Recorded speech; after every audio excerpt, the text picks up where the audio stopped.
Hi, everyone, and thank you so much for joining us today. My name's Ron Thurston, and I am the host of the Retail in America podcast, and I'm really excited to be here today to host this new show live on LinkedIn and a podcast called Frontline Fridays. It's a topic that is very near and dear to my heart as a longtime retail executive and the importance of the front lines. You may have seen me through my book, Retail Pride, The Guide to Celebrating Your Accidental Career, one of workshops or speaking events. But more importantly, we are here to celebrate and really speak about the front line. And every couple of weeks for, until further notice, we're gonna host leaders who work in all variations of both retail and hospitality to understand the experience that people on the front lines are having today and how all of us who lead them can impact positive change. And just wanted to mention, this is presented by YOOBIC. And YOOBIC and I have a great relationship because YOOBIC was one of the key sponsors of my podcast, Retail in America, the book tour that I did over the course of last year and earlier this year. And their impact on the frontline experience is really one that is kind of unmatched in the industry. So I'm very excited to have this partnership of us together. And lastly, if you have any questions, comments, anything you need today in the next 30 minutes, Sam or I will get back to you if we don't have time to answer you live. So first, I'm going to welcome Sam Rubino to the show as the inaugural guest for Frontline Fridays. So welcome, Sam. Hi, Ron, and hi, everyone viewing. Thank you so much for having me. It's really an honor. You know how much I love YOOBIC as well. I love them to pieces. But I'm Sam Rubino, the driving force and head of training and communications at Pollo Tropical. And my journey has led me through a number of different brands across different service levels, industries, including Ritz-Carlton, Outback Steakhouse, Bolay Fresh Kitchen. And at the core of my professional pursuit is nurturing and developing talent, ensuring growth, and integrating progressive AI to help us be more efficient with our operations and get us back into human-to-human connections. And it really is a pleasure to be on the podcast and share my insights today.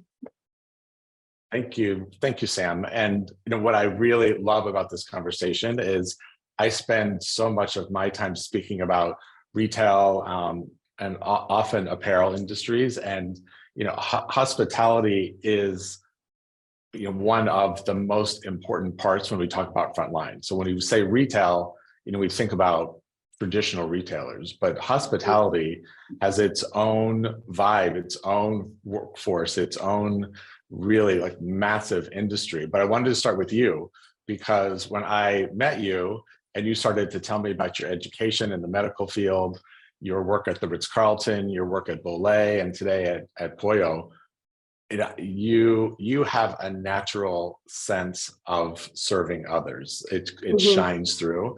And I wanted to just hear a little bit more about your personal journey of how you lead the front line. Absolutely. So, and I think it really pairs really nicely with what you preach as well, because my career for sure is accidental without a doubt. I started off just like any other struggling young adult, had no idea what I wanted to do. There's so many options out there. But one thing I knew for certain is I wanted to help others. And I think there's this perception in society where you have to be a doctor or you have to be a police officer or even a lawyer to truly help people.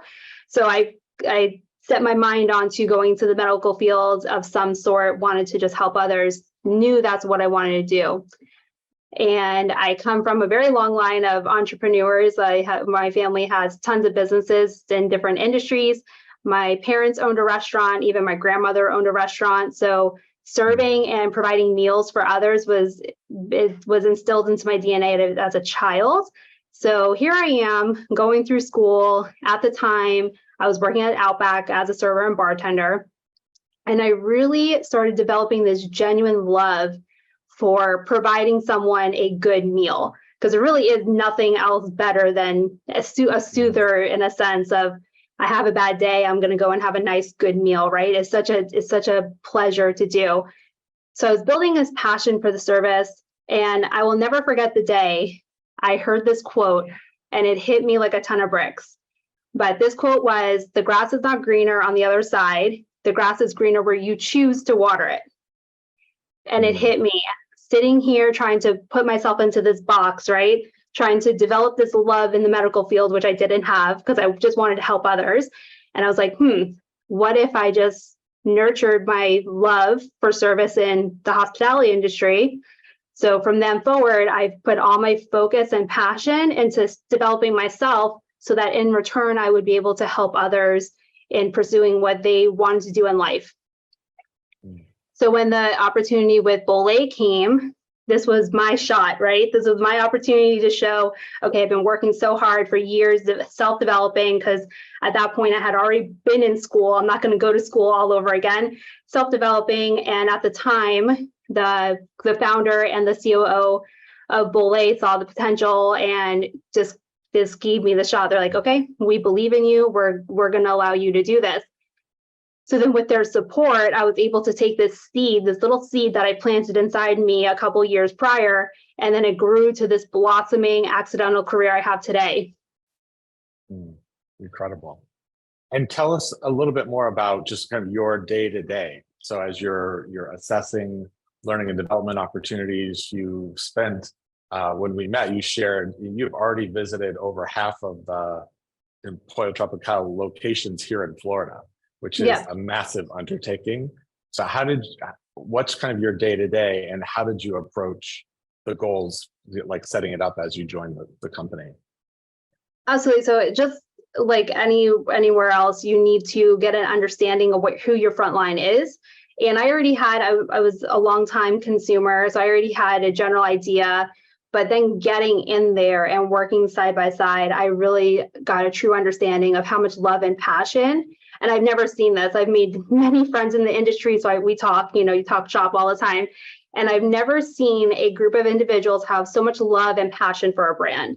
And it just really, with that type of culture, the possibilities are endless and the opportunities for them are limitless, because there's a lot of things that we can do to help them, impact them, to help them grow within Pollo. Or if they want to go outside, then they go outside and they take that on with them.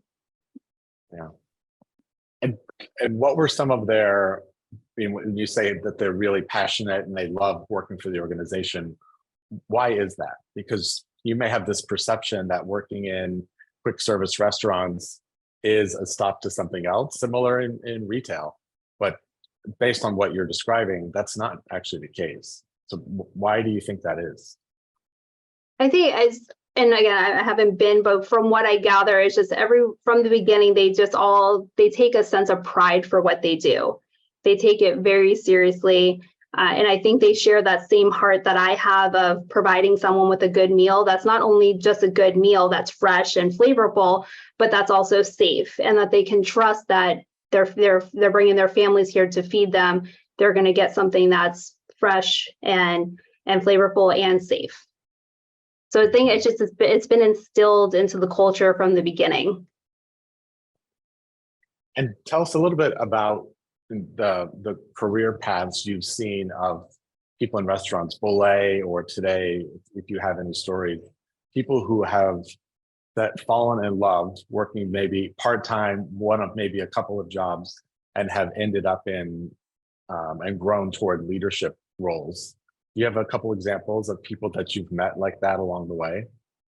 Oh, absolutely. I mean, there's definitely tons of examples. I mean, especially at my time with Bolay, we did have a lot because we were a young brand. We were very exciting. And we had majority of the team members were high school into early college years. And just being able to provide them an experience of not just working, I'm coming into work to pay my bills or to pay for my education, to provide them an experience in an environment where they feel like they are cared for and they are being nurtured. A lot of them did switch their career paths, and a lot of them did switch even their majors in college from they were going for a medical or something different, and they went for business management or they went for hospitality, because nowadays there are There are degrees out there that you can get in hospitality. Back then, there really wasn't much. There was maybe a couple, and it had to do with a cruise line or with Marriott or something, right? So they did adjust their career path, and they are now set out to be, I want to run my own restaurant. And then from my own restaurant, I want to maybe go into a different department. So being able to see what their potential are, because everyone's different, everyone's an individual. So taking that passion that they have for the brand, seeing what they have the potential to do, and then putting the tools and resources in front of them so that they can succeed. Mm-hmm. And at Bolay, you were a customer of YOOBIC.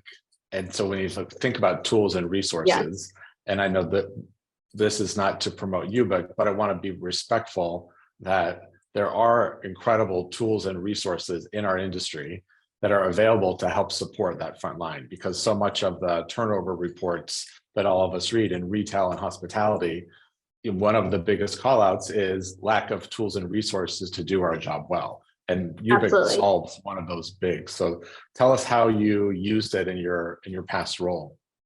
Absolutely. And I am going to put it out there, I do have a very biased opinion. I love YOOBIC. There are a lot of good solutions out there. I'm not going to not give them credit as well. There are tons and tons of good solutions out there.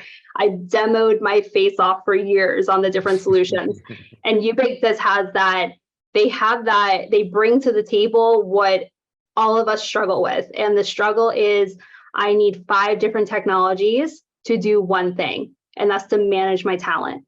And YOOBIC was able to craft this really a true all-in-one solution that actually works, because there are tons of all-in-one solutions out there, but they don't work well, or maybe certain components are good and they don't develop the other pieces of components. So you stop using those other pieces of components because they're not great, and you only use the ones that are great, therefore creating that gap and that void again, right? Having to get another technology to replace it. So we implemented YOOBIC at Bolay right in the middle of COVID, and everyone thought we were crazy. They're like, how are you implementing a huge piece of technology when everyone's bunkering down, not spending money, and limiting their resources? We took it as an opportunity of, during this time, we need to communicate and engage with our front lines more now than ever, because there are less of them. We can't, they're struggling, having to work in the kitchen with masks. And so how can we still be a light in their day without being able to physically go there? So we implemented YOOBIC. I think it took like about 4 months to implement the entire solution. And again, the other part of it was adoption. Now we're implementing something during COVID. How are we going to get the adoption? So the assumption is always, these frontline team members don't want to do anything with the brand. They don't want to engage. They don't want to be involved. We saw the exact opposite, because I think we failed to realize and understand that it's built within our society to be social and to have community. So if we don't build that social and that community within our brands, then we're missing the mark. We're not going to be attractive to the up and coming workforce, because we don't give them that sense of society and culture and community. So we did see the exact opposite. Everyone thought that we weren't going to get the engagement, and we got more engagement. Then we couldn't keep up on content, because we were posting content and they'd be done. They're like, we want more, we want more. We did a really fun series with Chef Rob, was our chef at the time, where we did like really funny, and he's super amazing and he's funny as well. And the team just could not get enough. They were like waiting for Chef Rob to come on the app again that following week. So just the assumptions of not wanting, that the teams don't want to be engaged, is a total nonsense, and they do want it. And did you see statistics like retention go up, or ability to recruit and hire talent because you have tools and resources? Did you see a noticeable change? Absolutely. We definitely saw, we did have natural turnover, because unfortunately we did employ a lot of team members that were in high school and going into college, and very exciting for them. They all were able to get into colleges and universities that were outside of Florida. So we did have natural turnover, but we were able to stop the voluntary turnover. or the team members who just stopped showing up. They were just disengaged and stopped showing up for work because it gave them a reason to show up for work because they had that sense of belonging and sense of community. And we were definitely more attractive for the workforce because it gave the team members something to talk about. I learned this at work today. Although I serve food, I was able to work. I was able to learn something about a sweet potato because chef used to do these really cool teachings on, you know, what a sweet potato does for your body and things like that. So we're able to incorporate different teachings outside of the tactical for them to get excited about. And we all know word of mouth is always going to be your best marketing for the business and for your people. So now we had our team members organically telling their friends, oh, I have such a good time working here. So all of their friends want to work there, right? So yeah, so we definitely saw a huge increase in all areas when we launched a tool like this. And you're right. I think it becomes this, like, of all the choices I have, it's true in hospitality, it's true in retail, who is going to provide me the best opportunities for growth and development and learning. And it like those ideas just continue to support why this industry is so important. And you know, kind of, you had started this around like debunking myths. I would love to just hear more, you know, because you're the expert in hospitality and the frontline teams. What are some other myths that I think people think about when it comes to hospitality? Absolutely. I mean, I know I just touched on a little bit, just the fact that we made those assumptions that our team members don't want to be engaged or involved with the brand, but it's also that they don't want to be developed past their technical roles. I think that's a huge one. We're all humans. We desire nothing more to be something part of something that we believe in. And I really do challenge leaders of front lines to gain an understanding of who and what their frontline team members want, and then develop their L&D strategies based on those findings. Because every industry is going to be different, every brand may be different because we all attract different workforce. But develop your strategies based on that, because the more time you spend with your front line, the more you're going to learn. And at the end of the day, they are the ones executing. They are the ones bringing in the revenue, and they deserve the most development out of anyone. Absolutely. And based on kind of the competitive landscape, do you feel like that part of our industry, it has work to do on the hospitality side of that investment of, you know, I do say it often of, you know, that most important person is the one standing in front of the customer. And whether that's selling apparel or whether it's in a restaurant, it's not a self-serve business. Yours is not self-serve. It requires a frontline workforce to do it well. 100%. And although retail and restaurants are very similar, they are also dramatically different. So I feel like the restaurant industry does struggle just a little bit to keep our team members engaged because it is hard work. Everyone recognizes and knows restaurant business is hard work. There's a lot of reward for that hard work, but it is hard work. But so we are, our competitor, the restaurant industry competitor, is retail, because I can go make the same amount of money and maybe work a little bit less hard, but you still face the same problems, right? You have a guest or a customer to serve. You have a tactical duties to do on a daily basis. It's just which one is more appeasing to that worker. And for the restaurant business, if we don't keep ahead and get ahead of building good experiences for these front lines, then it will come a point where we are going to start losing people in the front line because they can go have other opportunities in retail, with Amazon or whoever else, where they don't have to work as hard. I'm not saying that they have to work less or work, but we could also create the experience and make it exciting for them to come to work. Right. And in some ways, hospitality is even more complex because it's food safety. You mentioned the word safety a couple of times. So that just adds more skill, more training, more resources that you need to create, you know, not just a great place to work, but a safe place to work for your employees and your customers. And that's something in other parts of our industry I don't have to worry about as much. So I find that, so it's another layer on top of the importance of the front line is safety training. Absolutely. And I really enjoy putting things into perspective. So I'm going to put some perspective out there. I use this all the time. But in the restaurants, we serve thousands of people a day, depending on the volume. And so we have the potential to get thousands of people sick, right? A doctor or a surgeon may have 2-3 max surgeries a day. So they have the potential of harming only the most 3 people in a day.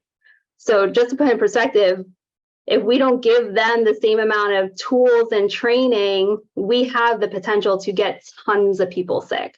So the safety of food is so important that we need to, like, we can't afford not to. We have to give them the training, we have to give them the tools, and not only just the training for them to understand the importance that it is the most important thing that we do in a restaurant.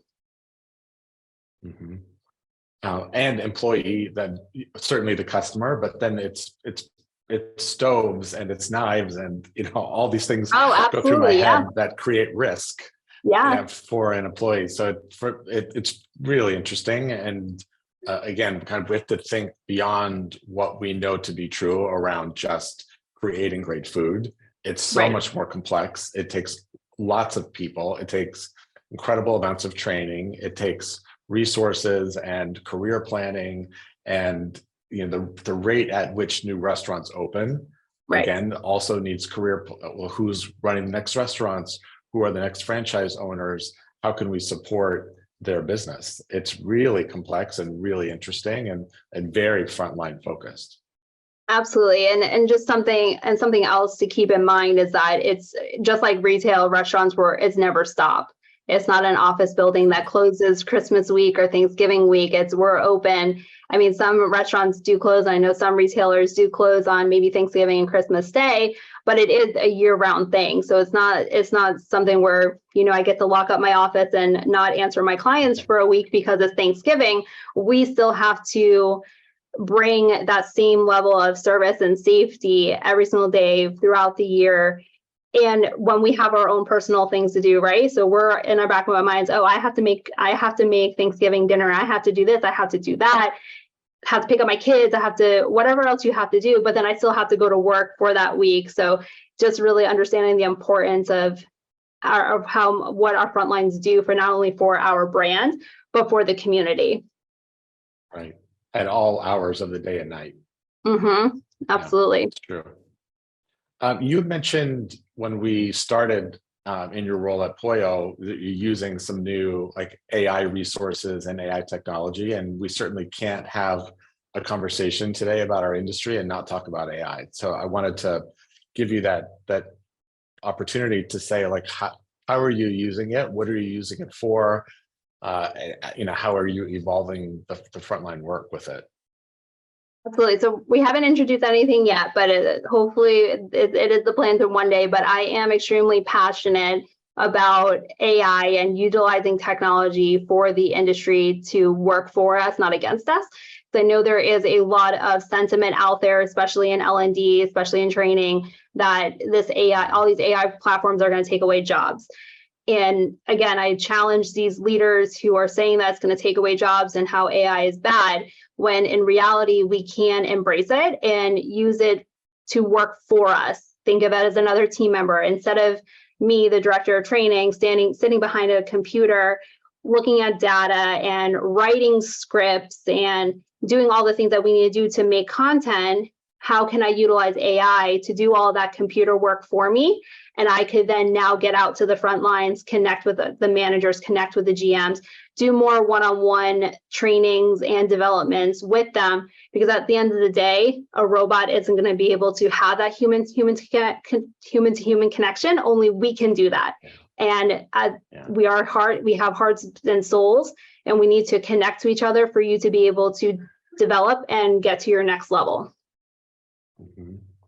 And so if I could recap what you're saying, it's really about finding ways to save you time, and the field leadership team's time to do other things like connect with each other, have a feedback, coaching conversation, maybe walk around the restaurant and meet customers. I just, all my Oh, mind absolutely. goes exactly here of like, how can we create an experience even at entry price point that is one that maybe people don't expect, and that is only a result of having more time in your day. And so Absolutely. I love what you said of like, let's actually use technology to provide time back into our calendar so that I can actually do the things that I love, which, you studying medicine and learning, early career at Ritz-Carlton, you understand what that means to provide a level of service that maybe Absolutely. the customer didn't anticipate. Absolutely. And it also, I think it makes the job more enjoyable. Especially in this line of work, I chose training and development because I don't want to be behind a computer all day. This is not what I want to do. I love people. I love talking to people. I love learning about them and how I can help them.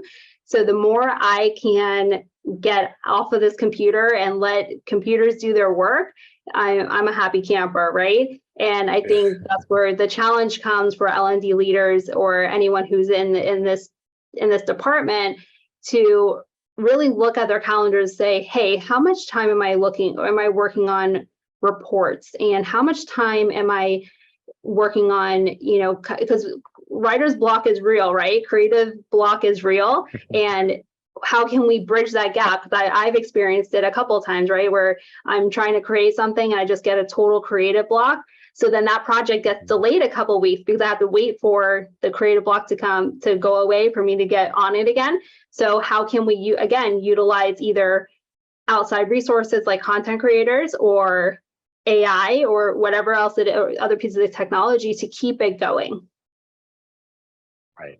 Right.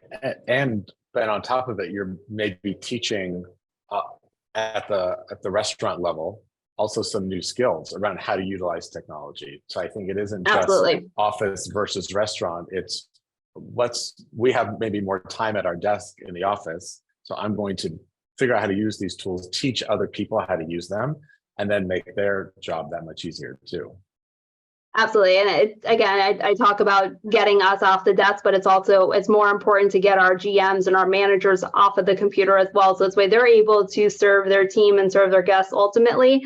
So yes, so them not being able to be stuck behind a computer looking at reports is that, if anything, they're more important. I'd rather absorb that work than having them do it.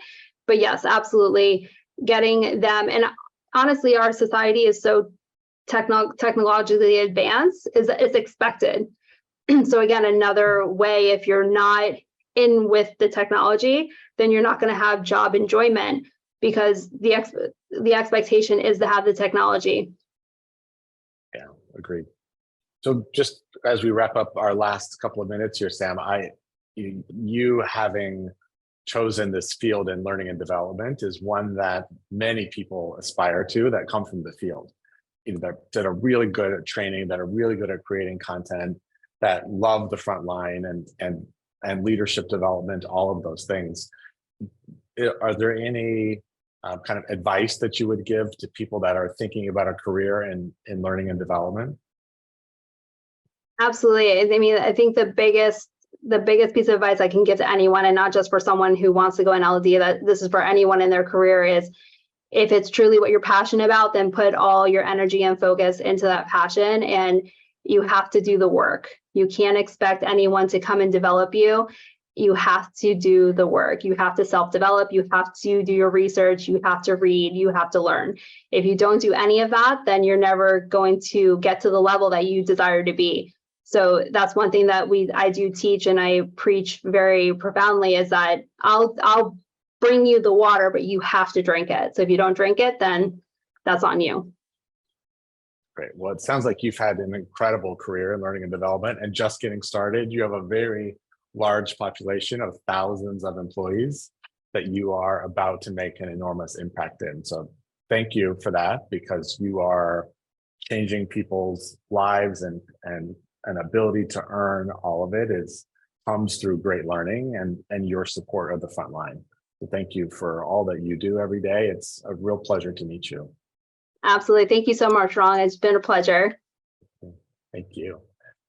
So Thank you everyone for joining us on our inaugural Frontline Fridays. We will be doing this every couple of weeks, presented by YOOBIC with some different guests from all different parts of the industry that really serve and support the front line. So thank you for joining us today. You can also find this on replay in the future, and have a great Halloween weekend, everyone. Thank you. Thanks, Sam.